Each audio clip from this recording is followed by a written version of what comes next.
네, 여러분들 안녕하십니까. 주식 투자 마을입니다. 오늘 3월 14일 주말 방송 키게 됐습니다. 그래서 이 방송이 좀 지루하지 않아야 되는데, 왜냐면은 자료가 너무 많아요. 자료가 너무 많아서 이거를 지루하지 않게 최대한 설명을 해드릴 거고요. 이제 주식 투자 마을 투자자님들 인버스 투자로 월요일부터 금요일까지 투자하고 계시는 분들 중에서 어제 비중을 반을 팔았습니다. 매도를 했기 때문에 일찍 들어오신 분들은 지금 뭐 수익을 실현을 하고 나머지 반은 손절을 할지 가면 되는데, 목요일날 금요일날 3월 이벤트로 들어오신 투자자님들이 아마 혼돈이 야기시킬 수 있을 거기 때문에 제가 그 부분에서 보충 설명해드리고, 코비드 19의 영향이 앞으로 어떻게 지속될지에 대해서 좀 자료를 다 참고할 때는 아마 좀 방송 시간이 너무 오래 걸릴 것 같고 제가 간략간략하게 말씀을 드릴게요. 그리고 어제 제가 밤을 지금 샜어요. 어제 외신 뉴스 새벽에 4시인가 5시에 도널드 트럼프가 기자회견을 열었고, 이제 500억 달러라는 정부 지원 정책을 하겠다. 그리고 유가 지금 뭐 감산 합의, 사우디아라비아와 러시아가 감산 합의가 이루어지지 않고 주가 지수가 변동폭을 계속 키우는 요인이 되기 때문에, 그러면 저가 매수해서 유가를 전부 다 사버려라 라고 얘기를 했기 때문에 유가도 반등이 나왔고, 그리고 다우존스 지수도 지원 정책이 호재로 발동했기 때문에 지금 9%까지 상승을 했단 말이죠. 그래서 이런 상황 가운데서 인버스 투자로 대응을 하면은 아무래도 손실이 나올 수 있기 때문에, 어제 이제 일찍 들어오신 수익 실현하시는 분들은 그나마 이제 좀 괜찮지만, 이제 목요일 금요일에 들어오셔서 손절이 발생하시는 이제 투자자님들은 기회가 많습니다. 그래서 어제 날짜로 코스피 코스닥 지수가 반등 올라오는 거 확인하고 제가 인버스 보유 비중 70%인 것을 30%까지 일단은 빼달라라고 말씀을 리딩을 드렸죠. 최대한 이제 리스크를 관리를 하면서 저도 지침을 드리기 때문에, 나머지 부분에서 손절이 발생을 하면 지금 시장 변동폭이 크기 때문에 숏으로 단기 투자를 하다 보면은 그 변동폭에 따른 수익도 벌 수가 있습니다. 그래서 최대한 손절 치지 않으면 좋겠지만 빠르게 손절 치고 또 수익 벌 건 수익 벌고 이런 식으로 계속해서 수익을 쌓아 올려 보도록 하겠고요. 저희 주식 투자 마을 회원님들 같은 경우에도 리스크 관리하면서 초과 수익을 벌기 위해서 고군분투하고 있습니다. 저와 같이. 그래서 저 믿고 같이 따라와 주시면 여러 가지 부분에서 저도 밤새서 자료를 찾고, 또한 주식 포트폴리오가 계속 바뀌어요. 이제 만약 반등이 나온다. 그럼 매수 포지션으로 대응을 해야 될 거고, 주가 지수가 불확실성으로 인해서 계속 떨어질 거다. 그럼 매도 포지션으로 옮겨야 되기 때문에, 이런 낙폭이 과다한 이런 시장 속에서도 저도 어떻게든 밤새서 도움을 드리고 있으니까요. 좀 너무 낙심하실 필요도 없고, 늦게 들어오신 분들은, 그리고 수익을 벌면 되니까 걱정하지 말라는 말씀 미리 사전적으로 말씀드리도록 하겠습니다. 우선 개념 정리가 너무 많아서 제가 여러분들께 도움이 되라고 자료를 여러 가지를 찾아놨긴 했는데, 방송이 지루하면 제가 생각하기에는 방송을 끝까지 보는 투자자님이 몇이나 될까라는 생각이 들기도 합니다. 그래서 도움이 되라라고 방송 키기 전에 자료를 많이 찾아놨기 때문에 좀 이 미시적으로 보지 말고 거시적으로 봐서 주가 지수 상황에 따라서 어떤 포지션으로 비중은 어떻게 잡고 롱으로 갈지 숏으로 갈지 같이 살펴보자는 이유니까, 지루하더라도 좀 집중해서 봐주시면 감사하겠습니다. 주말 방송 좀 빠르게 시작하도록 할게요. 우선 이 자료를 제가 올려놓겠습니다. 올려놓겠고, 일단은 반등 원인에 대해서 빨리 살펴보도록 하겠습니다. 반등 원인이죠. 전날에 10% 이제 그저께죠. 그저께 다우지수가 10% 정도 급락을 했었습니다. 이게 뭐 33년 만에 이렇게 과대로 급락을 했었다라고 얘기를 하는데, 33년 만에 10%를 폭락을 기록을 하고 그 다음날에 지금 현재 뭐 플러스 다시 9점 몇 프로까지 지금 반등에 성공을 했다. 그래서 지금 변동폭이 너무나도 큽니다. 그래서 반등 원인이 뭐냐? 일단 반등 원인을 좀 살펴보면, 반등 원인 첫 번째로는 도널드 트럼프 대통령이 적극적인 경기 부양 조치에 나서면서 투자 심리가 개선된 결과로 풀이가 된다. 그래서 어제 뭐 CNN 기자 회견에서 뭐 트럼프 대통령이 여러 가지 방안을 내놨더라고요. 그래서 트럼프 대통령이 국가 비상사태라고 선포를 했고, 제가 어제 방송에서 국가 비상사태 뜨면은 추가 하락할 수도 있다라고 말씀을 드렸는데, 제가 간과했던 부분이 이런 트럼프 대통령의 어떠한 리더십에 대해서 제가 파악을 못했다라는 거 좀 아쉽게 생각을 합니다. 그래서 트럼프 대통령이 국가 비상사태를 일단은 선포한 상태지만, 지금 정부 등의 500억 달러 하나로 약 60조 원을 자금 지원을 가능하도록 하겠다라고 발표함으로써 1000포인트 이상의 반등이 나온 상태다. 그러니까 반등 원인 두 번째가 뭐냐? 전략 비축육 매입을 지시를 했다. 이게 무슨 말이냐?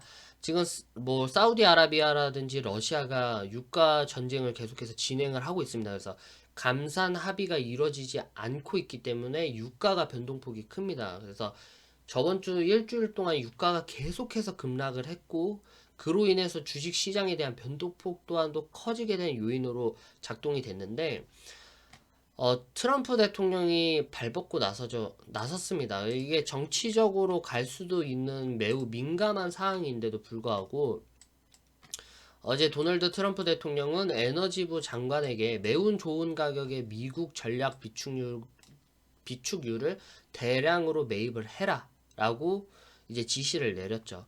그래서 이날 국제 유가가 반등함으로써 변동성이 완화가 됐다. 그리고 사우디아라비아, 이라크 유가 합의가 이루어지지 않으면서 유가가 폭락한 만큼 저가 매수에 나섰겠다는 뜻으로 적극적인 원유 매입을 통해 국제 유가를 다시 끌어올리겠다는 포석도 깔려 있다라고 이제 정치적인 시각에서는 그렇게 보고 있습니다. 그래서 지금 현재 뭐 대공황이다, 금융 위기다 여러 가지 말들이 들려오고 있기 때문에 이런 약간 좀 과하고 좀 강력한 정부 지원 정책을 연 것으로 보여집니다. 그래서 정치적 시각으로 통해서는 러시아에 반격을 가했다라는 해석도 들리고 있으면서 이제 이렇게 뭐 두 가지 원인으로 인해서 시장이 반등을 했다라는 것만 여러분들이 살펴보시면 됩니다. 그래서 반등 원인은 국가 비상사태를 선포를 하고 나서 500억 달러의 자금을 지원을 하겠다라고 약속을 했고, 유가, 지금 싸져 있는 유가를 대량으로 매입을 하겠다라는 그 정책으로 이제 다우지수, 전날의 다우지수가 이제 반등을 한 거다라고 여러분들이 살펴보시면 됩니다. 그리고 여기에서 질문하시는 분들이 있으시더라고요. 야, 그럼 이거 뭐 V자 반등이냐? 이거 바닥 찍은 거냐? 이렇게 하시는 분들이 있는데, 그거를 조금 더 살펴볼게요. 제가 3차 바닥을 일단 체크를 해두고, 3차 바닥 지점을 체크를 해두고 1차 바닥, 2차 바닥, 3차 바닥으로 일단 체크를 해놓겠습니다. 이 바닥선을 3차 바닥으로 체크를 해보도록 하겠고요. 추가적인 바닥이 있을 거냐 없을 거냐에 대해서 오늘 방송 중점적으로 다뤄질 텐데, 일단 지금 반등은 기술적 반등에 불과하다라는 의견이 좀 분분히 나오고 있습니다. 일단 이러한 것들이 이제 데드캣 바운스라고 이제 미국의 월가에서 쓰는 격언이라고 해요. 이제 주식 격언 중에서 죽은 고양이의 반등을 조심하라. 이제 이유 없이 반등하는 경우 세심한 주의가 필요하다. 이제 뭐 잠깐의 반등 큰 폭 떨어질 때 이제 주가가 큰 폭으로 떨어지다가 잠깐 반등하는 상황을 비유할 때 쓰이는 말로 지금 이제 데드캣 바운스라고 많이 쓰고 있습니다. 그래서 지금 이제 이 주가에 대한 형상이 전날에야 33년 만에 주가가 그렇게 대공황처럼 이제 33년 만에 주가 하락이 됐는데, 이게 그걸로 인해서 뭐 저가 매수로 들어오든 뭐를 하든 정부 지원 정책이든 잠깐의 일시적인 데드캣 바운스의 영향이 아니냐라는 의견이 분분한데, 저도 아직까지는 보수적인 시각으로 접근을 하고 있고, 자료를 토대로 설명을 했다시피 세심한 주의가 좀 필요를 합니다. 그래서 바닥이다, 저가다, 이제 몰빵하자, 뭐 레버리지를 쓰고 삼성전자에다가 뭐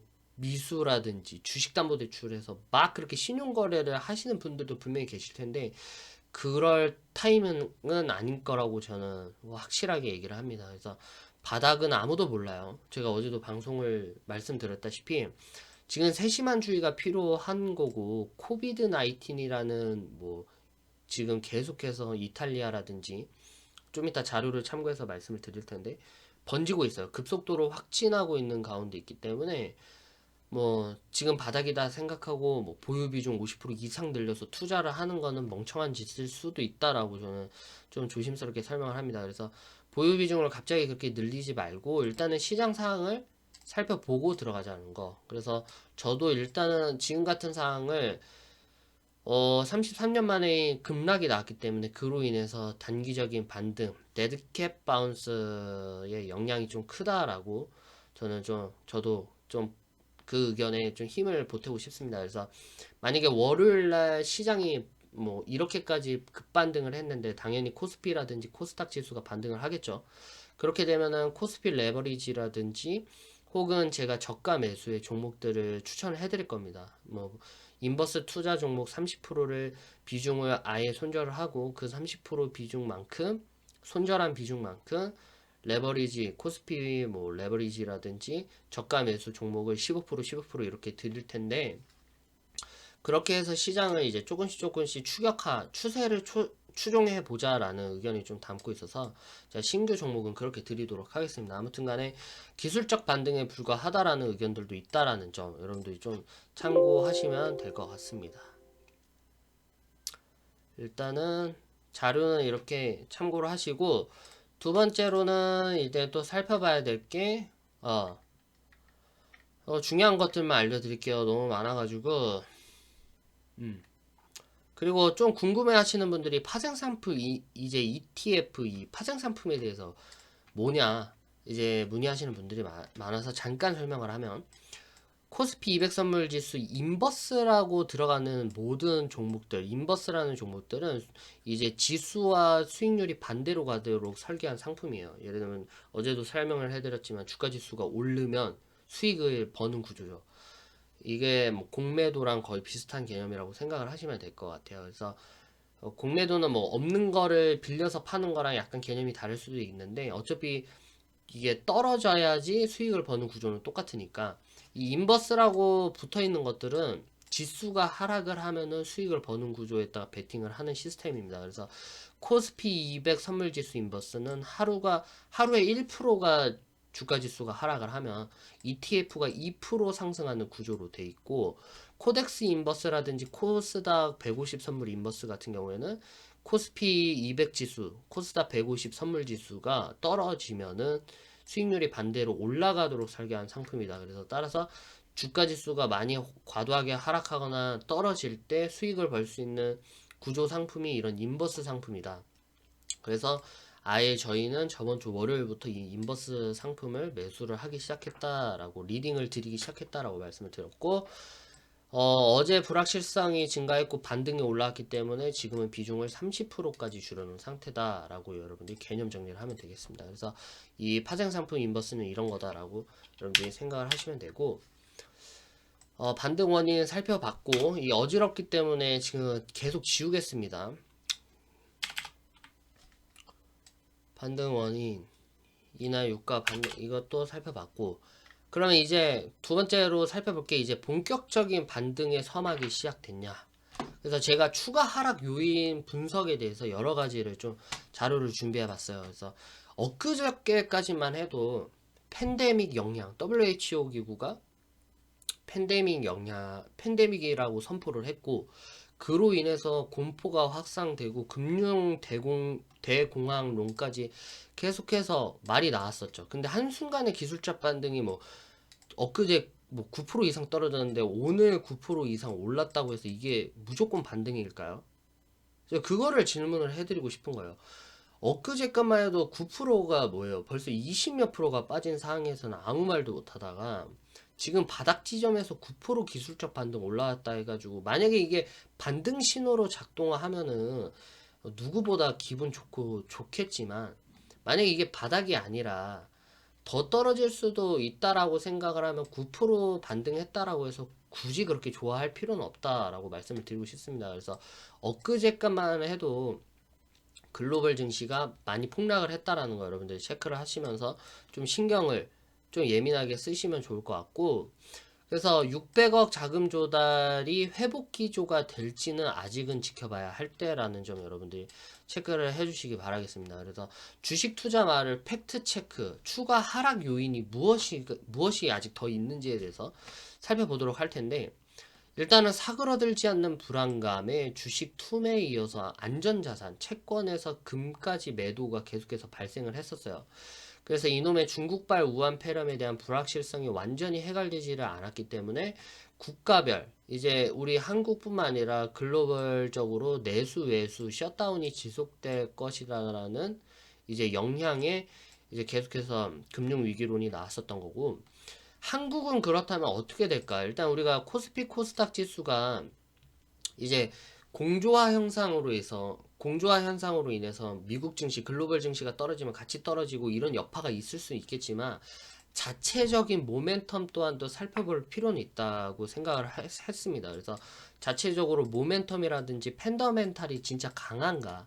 한국 증시가 지금 모멘텀이라든지 팬더멘탈이 강한 상태인가라고 살펴볼 때는 아직은 뭐 팬더멘탈이라든지 모멘텀이라고 할 수 있는 건덕지가 별로 없습니다. 왜냐면 한국 내수 상황을 살펴보면은 요번에 코비드 나이틴이 겹치면서 원래는 뭐 우한 폐렴 터지기 전에는 백화점이라든지 백화점 테마주들이 널뛰기를 했었죠. 이제 춘제 앞두고 있었고 중국에 대한 큰 축제가 들어오면서 여행객들이 막 들어올 거다라는 기대감이 올라가고 있었지만 코비드 19이 발생하고 나서 백화점 매출액이 30.6% 하락을 했고 국산 승용차가 마이너스 24.6%, 대형 할인 매장 매출이 19.6% 하락, 온라인 매출만 지금 현재 27.4% 정도가 계속해서 호재를 겪고 있다고 하니까 사실상 뭐 대형마트, 백화점, 호텔 관광도 지금 현재 매출이 마이너스 76%가 급감이 됐다고 합니다. 그래서 자료 출처는 기획재정부에서 제가 보고 온 거고, 그렇기 때문에 지금 뭐 내수도 끊겼고 외수도 불안정한 상황 가운데서 팬더멘탈이라든지 모멘텀 같은 경우에는 지금 사실상 2, 3분기 분기 실적은 거의 기대를 할 수가 없지 않나라고 여러분들이 좀 살펴보셔야 된다. 그리고 외수사항 같은 경우에도 좀 살펴보면 2월달 수출액이 마이너스 11.7%, 3월달 같은 경우에는 마이너스 2.5%, 그렇다면 4월달도 마이너스를 기록을 한다면 뭐 대한민국 코스피 코스닥 지수 개별 종목들 섹터주 장세로 다 살펴보아도 상승보다는 약간 하방 압력이 누가 봐도 좀 강해 보이는 타입이 있다. 그래서 이러한 팬더멘탈이라든지 기본적 분석에 대해서 말씀을 드리는 겁니다. 뭐 기술적으로 뭐 추세가 들어오고 수급이 들어오면 주가 지수가 올라가는 거는 뭐 그 기술적인 의미이고, 저희가 일단 기본적으로 분석을 하면 이러한 지금 전체적인 기업 컨센서스들이 매우 지금 안 좋게 흘러가고 있다라는 걸 여러분들이 좀 짚고 넘어가시면 도움이 될 것 같습니다. 그래서 일단은 한국 내수 사항이라든지 외수 사항이 좋지 않다. 그래서 안전 자산뿐만 아니라 뭐 이러한 재테크, 뭐 기업 실적이 좋아야지 재테크도 할 텐데 이런 것들이 지금 현재 좋지 않기 때문에 상승 포지션보다는 하락 포지션은 저는 조금 더 무게를 두고 있습니다. 그리고 지금 전 세계가 이제 코비드 19 코로나 봉쇄에 인해서 경제 마비가 지속되고 있습니다. 이탈리아를 중심으로 사망자 급속도로 증가를 하고 있고, 사망자가 최근에 이제 문제가 될 게 스페인도 빠르게 확진자가 증가하면서 유럽발 금융 위기가 도마 위로 올라오고 있습니다. 이 또한도 지금 하락에 대해서 무게를 둬야 되는 게 아닌가. 우리가 그저 기술적 반등에 따라서 바닥이다라고 하는 거는 좀 감성주의에 불과하고 자료를 토대로 주가 지수를 좀 살펴보자는 거죠. 그래서 이렇게 빠르게 확진자가 도모하고 있습니다. 그래서 3월 13일 어제 기준으로 따졌을 때 이탈리아가 1만 5천 명 확진자, 스페인 확진자가 빠르게 늘고 있어서 유럽에서 제일 많은 확진자 2위로 스페인이 올라오고 있다. 그래서 확진자 3,000명, 프랑스 2,800명, 독일이 2,700, 노르웨이 800, 스웨덴 687, 덴마크는 674, 네덜란드 614, 영국 590명. 이게 뭐 좋아요. 자금 지원 정책 좋고 이 뭐 국가가 양적 완화해가지고 주가 부양을 하려고 애쓰는 것도 다 좋고 다 좋은데 지금 사태가 심각하죠. 이게 사태가 너무 심각해요. 이탈리아는 아예 그 국가 지역을 봉쇄를 할 정도로 심각하고 있으니까 이게 만약에 진짜 말 그대로 지금 뭐 12일 날 제가 알기로는 이란이 IMF 국제금융기구 IMF를 통해서 자금 조달을 받은 걸로 알고 있어요. 그래서 자금 조달을 받은 상황만큼 지금 재정적으로 국가적으로도 글로벌적으로도 어려운 상황에서 이렇게 계속 빠르게 확진이 되고 있는데 경제 활동도 멈췄고 이제 뭐 아무것도 할 수 없는 상황이니까 지금 같은 상황에서는 이 국제금융기구에서 이제 부채율이 높아지면은 금융위기가 뭐 터질 수 있다라는 것도 여러분들이 좀 살펴보시면 좋을 것 같습니다. 그래서 자료가 좋아요. 여러분들 이게 제가 자료를 찾고 또 찾고 찾았어요. 그래서 투자자님들이 도움 되시는 것만 찾았으니까 투자하시면서 좀 개별적으로 좀 생각을 좀 해보시는 것도 좋을 것 같습니다. 그래서 일단은 1995년도 이제 생긴 조약, 이제 뭐 유럽 국가 간에 오고 가고 하는 것들을 막지 말자라는 이제 생긴 조약이 있는데 지금 그 1995년도 생긴 조약이 있은 이후로 지금 현재 이렇게 이동 제한이 있는 게 처음이라고 얘기를 합니다. 처음이다. 그래서 지금 현재 유럽 간의 이동이 제한이 되고 있고 스페인 같은 경우 4개 도시가 봉쇄가 당했다. 사상 초유로.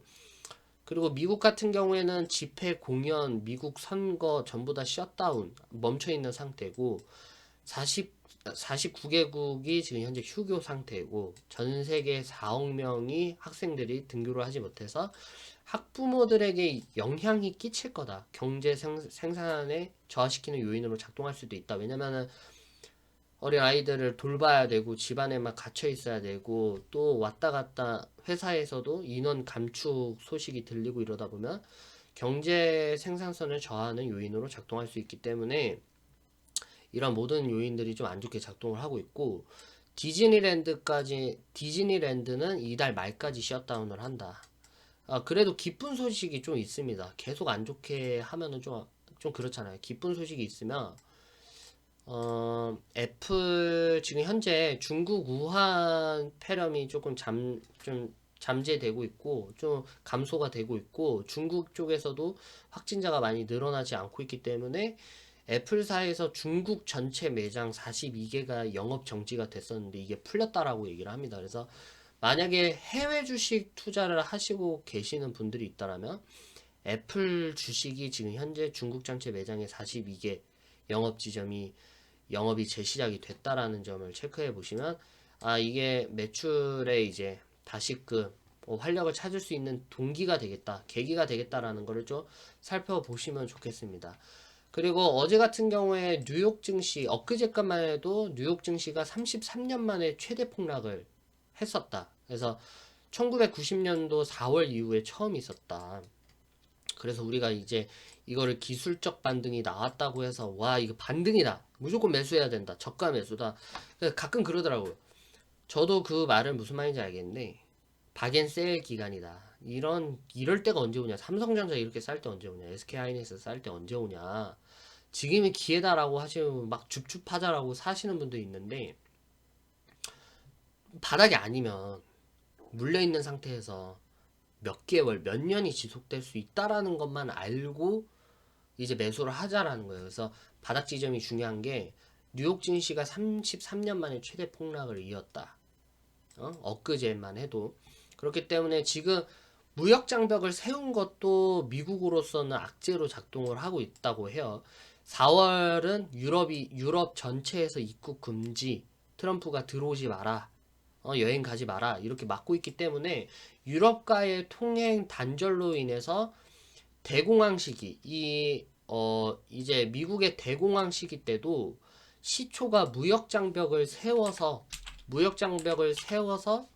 이제 이 주변 국가들 간의 교류를 못하게 한 게 대공황의 시초라고도 뭐 원인으로 작동한다라고도 말을 하더라고요. 그래서 지금 이렇게 어려운 가운데서 유럽 장벽을 사실상 세워놓고 유럽 간의 관계를 이렇게 막아놓는 거는 대공황 시기 때 비슷한 요인으로 작동을 하고 있다라는 것도 여러분들이 체크를 해보시면 좋을 것 같고, 지금 이제 주가 하락으로 인해서 마진콜, 증거금이 부족해서 추가 납부하는 사람들, 그리고 이 마진콜을 못해서 청산매매죠. 반대매매. 지금 신용으로 주식 하시는 분들도 많을 거예요. 개인 투자자분들 중에서 저도 예전에 해봤고 그게 얼마나 위험한 건지 알고 있어요. 그래서 뭐 저 같은 경우에는 예전에 안 좋은 사항이 뭐 저라고 계속해서 주식으로 수익을 버는 게 아니라 그만큼 돈도 많이 잃었기 때문에 말씀을 드리는 건, 신용, 반대매매, 뭐 미수거래, 주담보죠. 주식담보대출 이런 걸 딱 받아버리면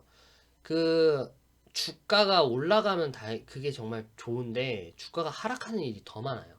확실히 말씀드릴 수 있는 게, 그렇기 때문에 과도한 레버리지 투자를 금해야 된다. 그래서 주가가 하락하면은 증거금이 얼마 부족하다, 추가 납부해라. 만약에 예를 들면 지금 주식을 매수를 했어요. 주식담보대출을 매수를 했는데 주식담보 비율 135%를 이게 맞춰야 되는데 그걸 못 맞췄다.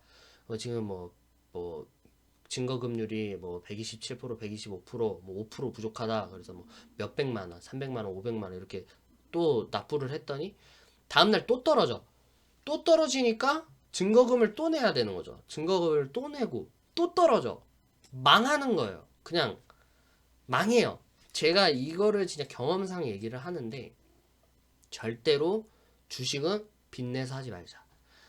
물론 되게 주식의 고수들, 보이지 않는 주식의 진짜 신들은 그런 레버리지 투자로 한 방에 뭐 몇 프로씩, 몇 백만 원씩, 몇 천만 원씩 땡기기도 한다고 하는데, 그건 정말 단순히 운에 불과하다. 그게 10번 중에 그게 도대체 얼마나 되겠어요. 그렇기 때문에 신용, 미수거래 제발 자제하시고, 이렇게 변동폭이 클 때는 절대로 초과 레버리지를 투자를 해서 매수를 하는 건 저는 반대라고 생각을 합니다. 그래서 지금 현재 미국 같은 경우에도 이런 마진콜로 인해서 청산 매매를 당하고, 지금 현재 좀 걱정인 게 반등이 나오면 좋겠습니다. 하지만 코스피 코스닥 지수가 반등을 무너지고 나서 추가적으로 하락을 할 수도 있다라는 의견이 나오고 있어요. 그래서 제가 이후에 설명을 해드릴게요. 추가적으로 하락이 나오게 되면은 반대 매매 하셨던 개인 투자자들, 지금 코스피 코스닥 지수의 15조가 개인 투자들이 15조를 매수했다고 하시는데, 이게 정말 위험할 수도 있다라는 거를 좀 생각을 하시기 바라겠습니다. 그래서 지금 또 부동산 가격이 하락을 하고 있어요. 강남 지역에서도 부동산 가격이 하락을 했다. 그래서 실물 경제에 타격이 있을 수 있다라는 거죠. 코로나 19이 장기화가 되고 지금 현재 뭐 사람들이 경제 활동 못 하고 있고, 집 보러 가는 거는 당연히 못 하고, 그 이제 빚내서 이제 아파트 사는 분들은 이게 계속 집값이 떨어지니까 이 집을 내놔도 팔리지도 않고, 이런 상황이 계속해서 빈번하게 나타날 수가 있어요. 금리는 그 금리 동안에 내가 대출 받은 그만큼 이자율을 계속 내야 되는데, 이렇게 경제 상황이 안 좋으면 그게 악영향이 될 수밖에 없다라는 이런 것도 좀 생각을 하시면 될 것 같고, 그래서 아까 말했더라는 게 이제 이란 국가 12일 날 국제통화기금에서 IMF 50억 달러를 긴급 요청을 했다. 그래서 그리고 또 유로존이라고 하면 유로화를 사용하고 있는 게 19개국이잖아요. 근데 거기서 3위인 이탈리아가 전 국가가 마비되면서 재정 위기에 빠질 위험에 처해 있다. 그래서 유럽연합이 34조 원의 기금을 마련하기로 했다고 합니다. 보시면 아시겠죠? 지금 그러니까 이게 뭐 감성적으로 반등이다 사자, 뭐 떨어진다 팔자, 그냥 단기적으로 기술적으로 떨어지니까 팔고 올라가니까 사고, 이렇게 하지 말고 이런 요인들이 있다라는 거를 제가 투자자님들에게 설명을 해드리고 싶었습니다. 그래서 지금 이런 많은 요인들이 발목을 잡고 있다라는 걸 좀 알아주시기 바라겠습니다. 그래서 이란뿐만 아니라 이탈리아까지 지금 이렇게 되고 있고, 제가 볼 때는 스페인도 머지 않을 것 같아요. 스페인이 번지는 속도가 너무 빨라서 스페인도 떠오르는 걸로 여러분들이 좀 보셔야 된다. 그래서 제가 현재 경제조사 기관 캐피털 이코노믹스는 2분기 4월에서 6월달 미국 경제는 전분기 대비 1% 마이너스 성장하고 3분기에도 비슷한 침체가 이어질 것이다 라고 전망을 하고 있답니다. 이게 무슨 말이냐면 2분기, 3분기 연속 2, 3분기가 마이너스로 돌입할 수도 있다라는 거예요. 그래서 경기 침체, 리세션에 빠질 수 있기 때문에 뭐 2분기 연속 마이너스 성장한 것이 글로벌 금융 위기가 발생한 2009년도에 4분기 그리고 1분기 2009년도 4분기 2008년도 4분기 같아요. 2008년도 4분기와 2009년도 1분기 마이너스 2%대와 마이너스 1%대 연속 마이너스를 이룩한 게 2008년도 2009년도가 처음이라고 하니까 여러분들 이런 부분에서도 참고해 주시면 감사할 것 같습니다. 그래서 이에 따라서 주식, 채권, 금 같은 자산 가격들이 계속해서 하락을 해요. 원래는 이런 위험 자산 주식이 빠지면 안전 자산인 이제 채권이나 금 같은 거는 올라가야지 정상인데 던진다 이거예요. 코비드 19이 처음 있는 거.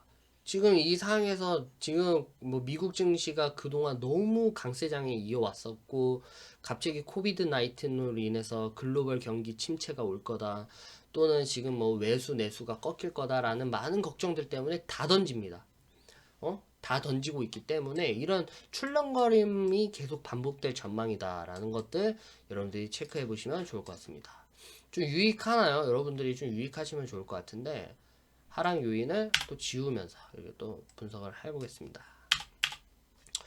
팩트 체크 이제 상승 요인을 조금 살펴볼게요. 너무 야 이거 그러면 무조건 대공황이지. 저 자료 요인들 다 살펴보면 야 망하라는 거지. 그게 올라가는 거냐. 무조건 네 말 들으면 다 떨어지는 거 아니냐 이렇게 하실 수도 있기 때문에 상승 요인인 분석도 제가 또 자료를 또 참고해서 갖고 왔습니다. 우선 또 대규모 정부 지원이 줄줄이 이어지고 있는 거 호재 맞죠? 그래서 공매도 금지 호재 맞고 연기금 매수 호재 맞고 미국의 60조의 자금 조달 전략적 유가 매입 등등등 주가 방어 요인으로 작동을 하고 있는 거 맞다. 그리고 지금 이거 별표하셔야 돼요. 이거 별표하셔야 되는 게 뭐냐면 이제 코비드 19에서 첫 신약이 나오나? 라고 지금 계속해서 의견은 분분한데 이제 이 신약 개발이 지금 어디까지 진행이 됐는지 살펴보면 이 칼렉트라 이게 아마 제약 그 약품 이름인 것 같아요. 칼렉트라 그리고 이 에브비 이 회사 이름이에요. 가로친 거는 회사 이름인데 에브비 회사에서 만든 칼렉트라가 5월에 이제 신약이 뭐 임상이 승인을 받기 위해서 허가 신청 준비 중인 단계로 알고 있고 존슨앤존슨에서 프레지스타 신약이 이 올해 12월에 예정이 돼 있고 길리어드 사이언스 이게 중요한 것 같아요. 렘데시브르 이게 4월 달에 말쯤으로 해가지고 이게 허가가 떨어지냐 지금 기다리고 있다라고 합니다. 그래서 이게 렘데시브르가 효과가 확인되면 허가까지 1개월도 안 걸린대요. 올해 1월에 미국에서 코로나 19 확진자에게 렘데시브르를 투여했더니 하루 만에 증상이 호전한 사실이 연구 발표가 있다라고 합니다. 그래서 이 렘데시브르가 이 치료제는 아닌 것 같아요. 제가 이거를 좀 더 찾아봤는데 이게 그 병균의 숙주의 힘을 약하게 만들고 좀 심각한 단계를 좀 완화시키는 약품이라고 합니다. 그래서 치료제는 아닌 것 같고 그 약품 그 바이러스 균의 힘을 무력화시키는 거라고 제가 듣고 있어서 아무튼 이 렘데시브르가 만약에 4월 달에 효과가 인증이 받고 뭐 전국적으로 퍼지게 되면은 아무래도 코비드 19에 대한 그런 조정이 이제 코스피 코스닥에서는 과도한 조정으로 밝혀지고 주가가 반등하는 요인으로 작동이 될 거다라는 거 그래서 그렇게 되면은 이제 이 첫 신약에 대해서도 여러분들이 좀 중요시 여겨야 될 것 같습니다. 그래서 이런 자료 출시한 국가임상시험지원재단에서 나온 자료고 그리고 이제 추가적으로 이제 코비드 19 상승 요인 중에 제일 긍정적으로 보고 있는 게 영국인 것 같아요. 그래서 영국 이코노미스트에서는 보수적인 시각을 계속해서 유지를 했습니다. 세계 기업의 15%가 유동성 위기를 직면하겠지만 리먼 브라더스 사태만큼은 아니고 일시적인 자금난에 빠질 수 있는 상태다. 이렇기 때문에 주식시장이 폭락하고 유가가 배럴당 40달러 이하로 떨어지는 등 리먼 사태와 유사한 점은 있지만 주식시장의 충격의 심각한 본질이 다르다는 거죠. 주식 시장에 충격을 가할 수 있는 심각성이 본질이 다르다라고 얘기를 하고 있는 거예요. 그래서 주가가 전고점 대비 20% 정도 급락했지만 리먼 브라더스 때는 59%를 폭락을 했었고 그에 비하면 낙폭이 지금 현재 덜하다.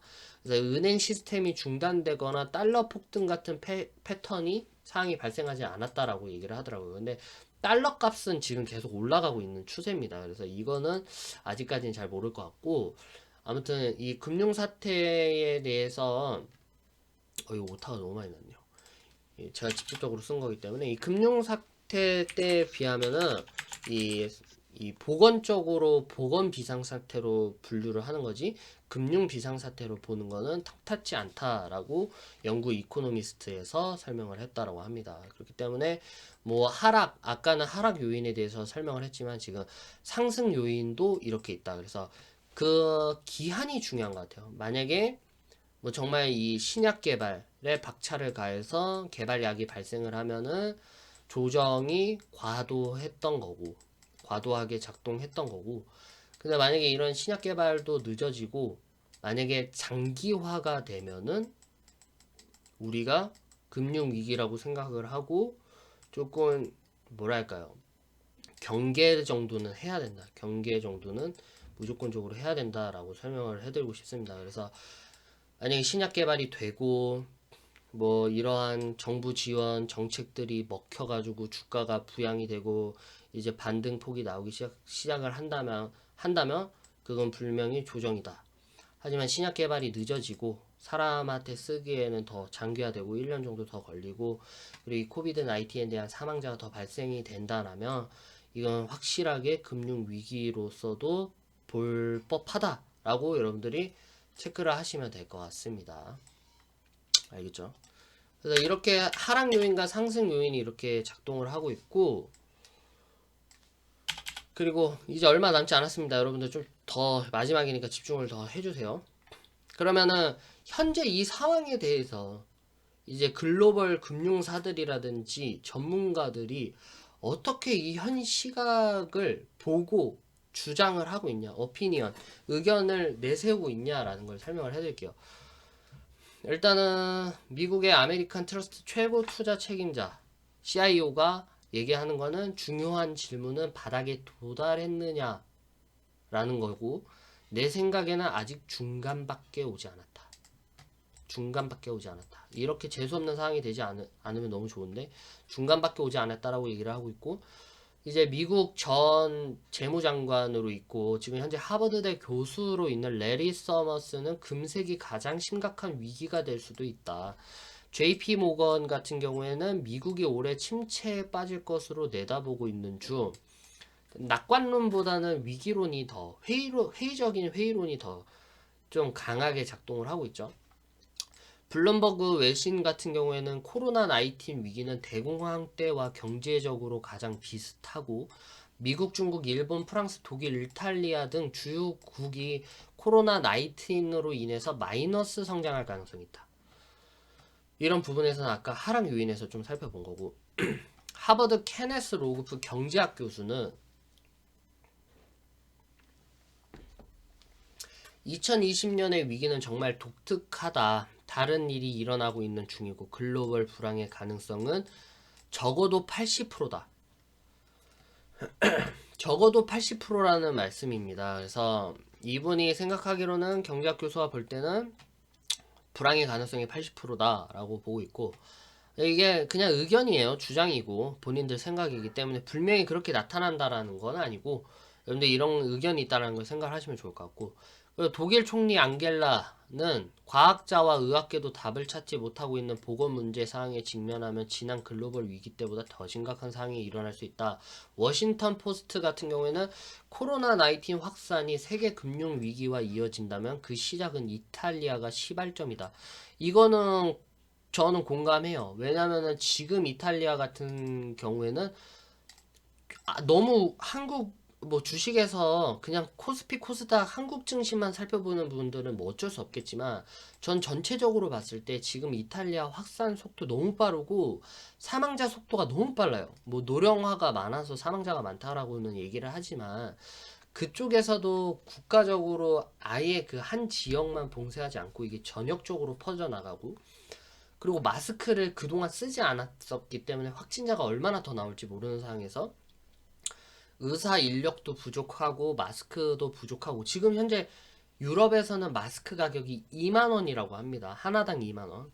그렇기 때문에 이탈리아에서도 마스크가 부족하게 되고 신약 개발도 점점 늦어진다라면 정말 이탈리아가 금융 위기로 진짜 부상할 수도 있다라는 생각이 듭니다. 그렇게 되면은 예전에 그리스 디폴트 사건 기억하시죠? 그리스 채무 불이행 사건 같은 사항이 터지면 국제적으로 금융 위기에 대한 그 발생 가능성이 높아진다. 그래서 이탈리아 같은 경우에는 이탈리아 부채가 국내 총 생산의 GDP의 135%에 달해서 주요국의 중에서 일본 다음으로 높다. 그래서 경제적 위치 또한도 높은 국가라는 거 여러분들이 체크하시면 좋을 것 같습니다. 그리고 이제 증권사 의견입니다. 한국증권사 의견이에요. 삼성증권 연구원은 부양책이 나오면은 증시가 안정될 것이라는 전망이 빈번히 빗나가 미국, 유럽 확진자가 계속 증가하면 쉽게 증시 변동성을 잠재우기 힘들다. NH투자증권 센터장 코로나19이 경기 침체의 뇌관이 될지 모른다. 경기 침체가 안 온다면 지금 코스피 지수가 과도하게 빠진 거지만 사태가 더 나빠질 수는 누구도 알 수 없는 상황. SK증권입니다. 이게 제일 중요한데 1100선까지 코스피 지수가 떨어질 수 있다. 지금 1700pt죠. 지금 1700포인트인데 1100선까지 떨어질 수 있다. 최악의 상황에선 정책의 힘도 위기를 막지 못한다. 지금 상상하기 싫은 시나리오지만 1100선까지 밀릴 가능성을 열어둬야 한다라고 SK증권에서는 말을 하고 있다라고 합니다. 그렇기 때문에 이 오타가 너무 많네요. 아무튼 상상하기 싫은 시나리오지만 1100선까지는 밀릴 가능성이 열어둬야 된다. 그래서 지금 많은 뭐 오피니언들이 나오고 있는 가운데 있습니다. 그래서 여러분들이 이런 금융사들의 현 시각이 있다라는 거를 좀 체크해 주시면서 이제 시장을 대비하시면 될 것 같아요. 마지막입니다. 대공황 과거 사례를 비교 분석을 해서 제가 과거 사례들을 자료를 수집을 했어요. 저도 이렇게 변동성이 그냥 2% 빠지고 1% 빠지면은 그냥 조정이라고 생각을 하겠는데 하루에도 막 10% 이상 빠지는 날도 있기 때문에 그 심각성을 인지하고 여러 가지 자료를 찾아봤습니다. 마지막입니다. 첫 번째 대공황은 1929년도에서부터 1930년대 다우지수가 89% 폭락한 이후에 22년 지나서야 회복이 됐다라고 해요.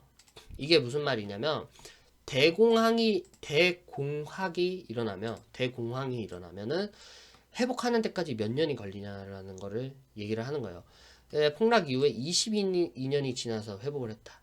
이런 것도 있고, 주가 폭락, 미국의 역대 최악의 주가 폭락은 1920년도에서 30년대 대공황일 때다. 그래서 미국의 거품이 붕괴가 됐고, 보호무역주의, 아까도 말씀드렸다시피, 두 가지가 일맥상통하는 경향이 있더라고요. 미국의 거품 붕괴. 이거는 이제 좀 차트를 좀 보면서 설명을 할 텐데, 미국의 거품 붕괴다. 이게 무슨 말이냐면, 이 미국 증시가 너무 올랐다라고 생각이 들지 않나요? 저는 그렇게 생각이 드는데, 뭐 어떻게들 보시는지 모르겠습니다. 10년 주기설이라는 게 있죠. 10년마다 큰 폭의 하락장이 온다라는 10년 주기설이 지금 힘을 받고 있는데, 2009년도 최저점 찍고 나서 2009에서부터 지금 2020년 한 10년에 가까워서 상승장을 이어왔다. 이게 거품이 될 수도 있다라는 거를 조금 말을 하는 것 같아요. 왜냐면 저도 약간 회의적으로 보고 싶지 않은데 그렇게 생각하는 게 재작년부터 계속해서 경제 성장률, 더 이상 뭐 경제 성장률을 유지하기도 어렵고 중국 같은 경우에서도 경제 성장률이 지금 마이너스 6%대 6%대를 기록하고 더 떨어질 수도 있다라는 게 재작년에서부터 계속 나왔고, 지금 뭐 코로나 19으로 인해서 지금 뭐 내외수 전체적인 전 국가적으로 내외수에 대해서 경제 성장률도 많이 떨어질 수 있기 때문에 10년 동안 올라왔던 미국 증시가 하락하기에 아까 그 전문가도 얘기를 했잖아요. 지금 중간밖에 오지 않았다. 정말 재수없는 얘기지만 정말 이게 중간이 아니었으면 좋겠지만 중간밖에 오지 않았다라고 얘기하면 제가 지금도 3차 바닥을 지금 그려놨잖아요. 지금 이렇게 3차 바닥선을 그려놨다. 하지만 이 3차 바닥선을 뚫고도 더 떨어질 수 있는 가능성이 있을 수 있다라고 생각하시면 좋을 것 같아요. 그리고 나서 봐야 될 게 아무튼 그렇게 이 미국의 거품 지금처럼 제가 볼 때는 지금 주가 지수가 많이 올랐다. 10년 동안 많이 올랐기 때문에 미국의 거품이 그때 대공황 때도 있었었고 보호무역주의 아까도 말씀드렸다시피 트럼프 대통령이 유럽 너희 오지 마 들어오지 마 야, 우리나라 유럽 가지 마 보호무역주의를 계속해서 발생을 하고 있고 우리나라 같은 경우에도 지금 입국 제한이 120개국 넘게 야, 한국 사람 오지 마 보호무역주의가 지금 계속해서 발생을 하고 있다는 거예요. 그렇기 때문에 대공황 때도 이러한 어떠한 이런 이 조짐들이 보였고 1929년에 380포인트였던 다우지수가 약 3년 만에 40선대까지 끌어내렸다. 이게 대공황이었다. 그래서 이게 이 전고점을 뚫기까지가 20년이 걸렸다라는 말입니다. 그쵸? 그래서 대공황 직전 다우지수는 최고 호황이었고 8년간 무려 5배가량이 올랐다. 그래서 독일, 프랑스도 7년간 이거를 중요시 여겨야 돼요. 이거 정말 저 어렵게 자료 찾고 한 건데 여러분들 정말 마지막까지 들으신 투자자분들 있으면 정말 댓글로라도 수고하셨습니다 한마디면 정말 큰 힘이 될 것 같아요. 유튜브에서 올라가는데 구독자님들도 좋아요랑 구독 눌러주시면 너무 고마울 것 같고 아무튼 여기서 제가 조금 봐야 될 건 대공황 직전의 다우지수는 최고 호황이었고 8년간 무려 5배가량 올랐다. 8년간 5배가량 올랐다. 독일, 프랑스도 7년간, 8년간, 7년간 눈치채셨어요? 다우산업지수가 지금 현재 10년간 물론 지금 뭐 더 오를 수 있다라고 얘기하겠지만 모르겠어요. 저는 뭐 그렇게까지 보고 있지 않고 있기 때문에 너무 올랐다. 뭐 8년간 아까 9년 뭐 7년간 그렇게 올랐다고 얘기를 하잖아요. 아이고. 지금 주식시장이 2009년으로 해서 미국 시장이 지금 많이 올라온 상태다라는 건 사실이다. 그렇기 때문에 뭐 8년간 무려 5배가량 올랐다. 뭐 7년간 올랐었다. 근데 하락폭을 키운 요인이 거품이었고 세계적 기업 도산이 늘어나고 있고 실업률이 치솟고 경제 전체가 고통을 겪고 그리고 민간 소비 민간 소비, 기업 투자자 각각 40%, 82% 감소, 그리고 실업률이 25%까지 치솟았다. 국민 총생산량이 대공황 기간 3년 만에 50%까지 감소하는 사태가 벌어져서 대공황이 왔었다라는 것을 봤을 때 대공황이 발생을 안 해야 되지만 그럴 가능성의 기조들이 지금 면밀하게 보이고 있다는 건 사실이죠. 1980년도에는 10월 19일 블랙먼데이 사건은 다우지수가 별다른 이유 없이 하루 낙폭을 22%를 기록을 했습니다. 1987년도에는 그 대공황의 기록을 발생을 했다. 1987년도. 아이고. 1998년도까지밖에 안 나오네요. 아무튼 간에 1987년도 10월 19일 블랙먼데이 사건은 다우지수가 별다른 이유 없이 하루 낙폭 22%를 기록했고 다우지수는 이후에도 하락세가 이어져 대략 30% 가까이 떨어졌다. 22%를 기록을 했지만 이후에도 하락세가 이어져 30%를 기록했으니까 50% 넘게 하락을 했다라는 거고 전고점을 회복하는데 2년이나 걸렸다. 무슨 말씀인지 알겠죠? 그리고 마지막입니다. 2000년도 글로벌 금융위기 서브프라임 모기지 사건 비호령 주택담보대출 사건으로 인해서 촉발된 사건 다우지수 고점이 2007년 10월부터 금융위기가 가라앉은 2009년까지 3월까지 53% 폭락. 그러니까 금융위기가 가라앉은 2009년도 3월까지 그러니까 대략 2년까지 8, 9, 7, 8, 9, 3년이네요. 3년 동안 53%를 폭락을 기록했다. 이 사건으로 리먼 브라더스 100년 이상의 전통이 있는 그 기업이 한순간에 폐업 처리가 됐고 제너럴 모터스, GM과 같은 거대 기업들이 휘청거렸던 사건들이 있었다. 그래서 그때 당시에도 이후 세계 각국들이 금융위기의 진화를 위해서 막대한 자금 쏟고 금융시장에 돈 쏟고 금리 0%대까지 인하시키고 통화정책으로 돈 막 늘리고 했지만 전 주가를 회복하는 데까지 5년이 걸렸다라는 거죠. 그쵸? 그래서 말씀을 드리고 싶은 거는 그런 팩트는 그런 겁니다. 대공황이 오면 일단 첫 번째 팩트는 대공황이 오면 안 된다. 두 번째는 금융위기가 발생할 수 있는 원인들이 지금은 많다.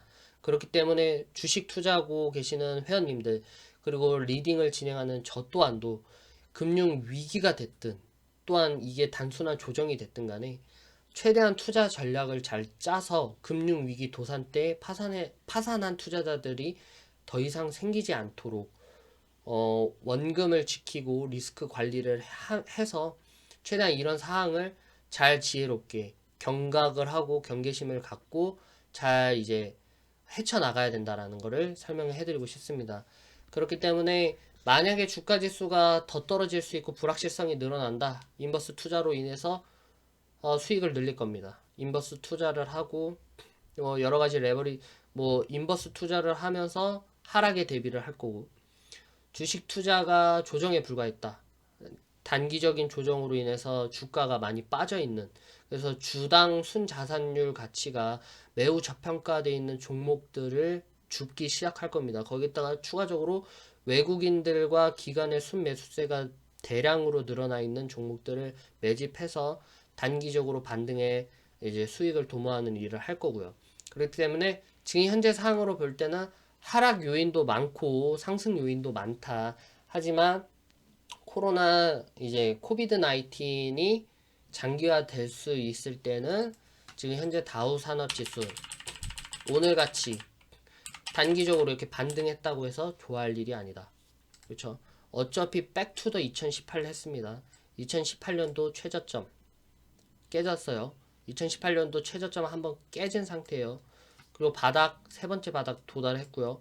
반등 여기서 올라서 두 번째 바닥, 세 번째 바닥 올라가면 좋겠지만 만약에 2차 이 저항선을 뚫지 못하고 코비드 19이 진정이 안 된다라면 여러분들이 더 떨어질 수 있다라는 것들을 생각을 하시고 거기에 따라서 또 매도 포지션을 또 저 또한도 투자 전략을 여러분들께 드리도록 노력을 하겠습니다. 방송이 너무 길었죠. 진짜 이 많은 자료들 여러분들께 한 분 한 분께 소개시켜 드리려고 최대한 짧게 해야지 투자자님들이 많이 보신다는 거 알겠지만 제 자신으로 제가 이 직업을 갖고 있는 사람으로서 또 그에 대한 책임이 있는 사람으로서 이렇게까지 열심히 준비하고 자료를 준비하고 시장상 파악을 누구보다 하려고 노력한다는 점만 알아주셨으면 좋겠고요. 월요일날 반등이 나왔든 뭐가 됐든 간에 최대한 그에 맞아 추세에 맞게 제가 투자 전략을 여러분들께 드리도록 하겠습니다. 오늘 주말 방송 봐주셔서 감사하고요. 주가 지수가 반등했다고 해서 너무 좋아하거나 떨어졌다 해서 이게 일희일비 될 필요가 없어요.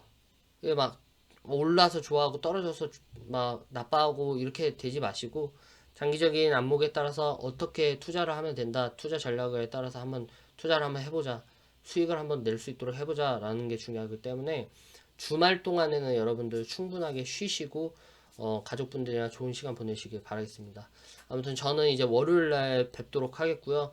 주말 동안에는 이제 저번 주에 들어오셨던 회원님들 개별 종목들 좀 검수하고 그리고 매도 포지션, 매수 포지션에 더 좋은 상품들을 리딩을 어떻게 진행할 수 있는지에 대해서 연구도 좀 더 해보도록 하겠습니다.